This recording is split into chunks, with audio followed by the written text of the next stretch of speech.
দেখুন যে আপনার 25,000 টাকা আছে জানি এটা মধ্যে লিখে দিয়েছেন আপনি দেখবেন যখন দেখে দেখাইবা হ্যাঁ ফ্রিও করার লাগে আর আমি আমার ইয়ত না একটা চিন্তা করছি আরও সামান্য টাকা আপনার দিতে পারিনি ঠিক আছে যাওয়ার আগে যদি পারি যদি আমি শুরুর তুলে আরও কিছু টাকা দিয়ে দিই ও দিতে দেবো তখন চাই একটা 25,000 টাকা আছে রিপন দাস তো নাম আর আইপিওএন আইপিএন জানি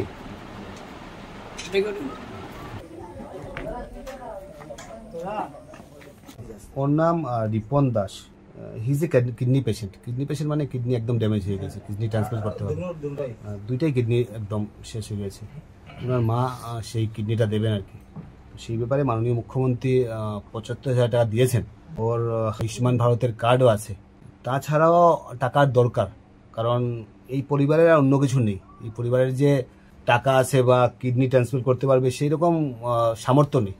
তো বিশেষ করে এই অঞ্চলের মানুষ সবাই সহযোগিতা করছেন আমরা সহযোগিতা করব আয়ুষ্মান ভারতের কার্ড আছে আরোগ্য নীতির থেকে কি সাহায্য করা যায় অর্থাৎ সব ধরনের সাহায্য সহযোগিতা সেটা অ্যাপিল করবো জনসাধারণের কাছে সবাই এগিয়ে আসুন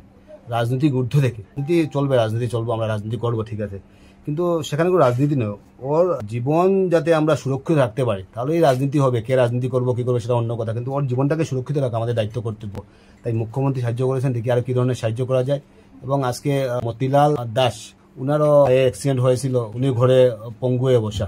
উনার অপারেশনের দরকার মন্ত্রী থেকে লিখিয়ে এনে উনাকে দিলাম অপারেশন করার জন্য উনি অপারেশন করবেন উনাকে 25,000 টাকা দিয়েছি এখানে 75,000 টাকা দিয়েছি এবং ওনাকে মন্ত্রীও লিখে দিয়েছেন ওকে ফ্রি অপারেশনটা যেতে হয় তো সেই ব্যাপারে অন্তত এই সময় মানুষের পাশে দাঁড়ানো এই সময় মানুষকে সহযোগিতা করা আমাদের দায়িত্ব কর্তব্য এলাকাবাসী এই অঞ্চলের মানুষ খুব তৎপর সবাই সহযোগিতা করছেন বিশ্বাস করি সবার সহযোগিতায় রিপন আবার সুস্থ হয়ে আসবে বর্তমানে ডক্টরের সঙ্গে কথা হয়েছে সবার সঙ্গে কথাবার্তা চলছে এবং সবচেয়ে বড় ব্যাপার হচ্ছে গিয়ে যে ডোনার পাওয়াটা খুব মুশকিল কিন্তু আজকের দিনে আপনি দেখতে পাচ্ছেন যে ওনার মা সন্তানের প্রতি মার সবচেয়ে বেশি ভালোবাসা বা সন্তানকে একটা মা কতটুকু ভালোবাসতে পারে সেটা আমরা জানি তাই সন্তানকে তার মা বাবা কতটুকু ভালোবাসে সেটা ভাষায় প্রমাণ করা যাবে না তাই মার শেষই ইচ্ছে যে আমার অন্তত আমার ছেলেটা যাতে সুস্থ থাকে তাই ওনাদের পরিবারের সবাই যাতে সুস্থ থাকেন